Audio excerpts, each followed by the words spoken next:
Hi guys, yari kami sa Brad Louie Resort sa Glan Sarangani Province. Kanami gid sa lugar kay White Sand Beach. Ang amon bata nga si KF hindi maguntat sa pagsalom-salom kay katinaw gid sang tubig. Matawhay ang palibot kag tanawa bala ang tubig pero tigid katindo. Ang akon asawa kag ang amon bata nga gamay na enjoy gid sa dapya sang balod sa igad sang dagat.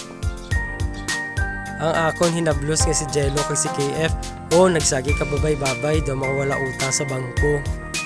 Si KF ginahambala na nga magtakas hindi ta na maghalin. Gusto niya pa ta na maglongilawi biskan kay iritom na iya nga panit. Pagustuhi mo ginawa kay buwas way na ni. Nami kita na magligo sa dagat kay tanaw ba lang imo nga panit ga puti. Nami gitang thumbs up ni KF kay amo daw ni ang best day ever. Siyempre, best day ever gid kay upod mo ang hinigugma mo sa kinabuhi.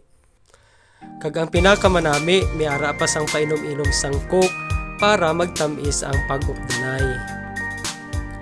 Kag hindi matapos ang pagpaligo sa dagat kung waay sang dagan-dagan sa kilid sang baybay.